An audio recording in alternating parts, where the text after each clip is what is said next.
Hi, this is Erico. I just thought I'd make a quick video to share something with you all, to give you all a little something to think about. We've been receiving great amounts of inquiries over the last 2 weeks leading up to our franchise launch at the Birmingham exhibition this weekend. So while chatting to a couple who signed up to our franchise last weekend, we spoke across a topic that I thought would be nice to be able to share with everyone today. I'm sure lots of you are aware that we have actually been in recession for the past few years, and consumers have been dead, nobody's spending, shops closing down.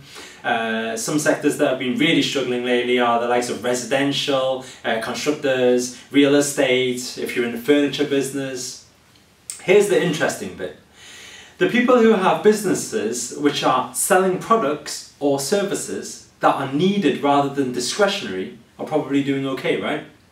Now, I don't think we're ever going to have a clear indication of when we will actually get out of this recession. At least not until we start seeing the retail data coming from being flat to actually going up again. But remember the Pareto principle, 80-20, right? So, while recession has been affecting various sectors, some sectors have actually been seeing growth.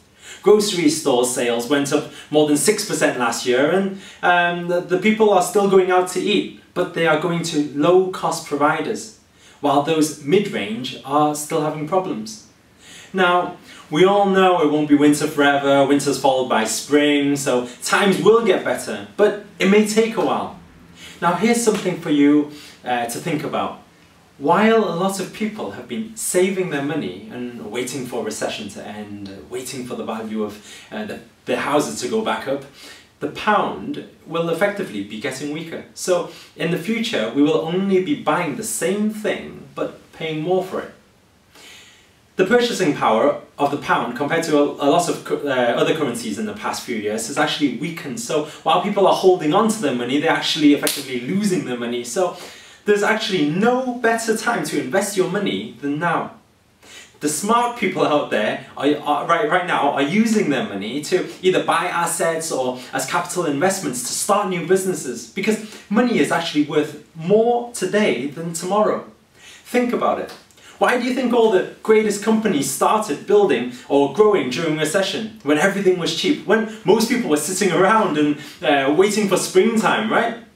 Look at Apple, look at Microsoft, British Airways, Coca-Cola. They all grew during recession. And Burger King built in during the 1954 recession, and then went on to release their signature Whopper burger during another recession in 1957. I mean, look at them today.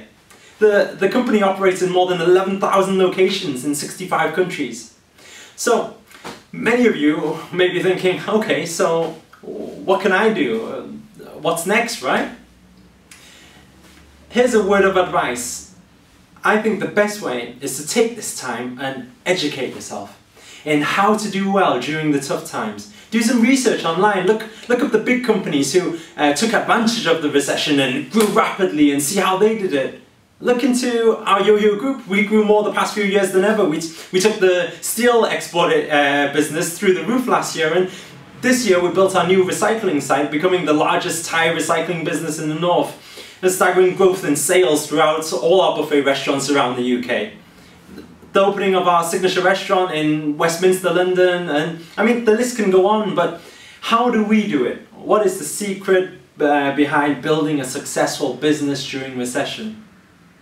Remember, the currency has been depreciating. That's why I've been putting my money into assets that are appreciating in value, such as our chain of restaurants, recycling and steel businesses. This is when I came up with the idea to build and invest on a bigger asset, which we call Yo-Yo Noodle. We appreciate that not everyone has a few million lying around for them to be able to invest into major steel plants, so we came up with a low investment business model that has the capability to grow and expand regardless of the economic environment. So Yo Noodle's not just about opening another noodle bar, as I think you would have gathered by now. We've spent the last 2 years in R&D stages creating a strong foundation and running tests at our pilot operation. It's all about the proven business model and marketing strategies. only with all this do we have the confidence to actually become a worldwide franchise. The key, I think, to a successful business is to create a solid foundation. A foundation that will be able to endure all the tough storms. When you have that foundation, I think you'll be laughing through springtime. Think about it. Anyway, that's it from me today. I'm just running a bit short on time right now, and that's why I've been talking out like 100 miles per hour. But I hope this video has been of some inspiration to you all, and hopefully one day maybe we can work together. Thank you.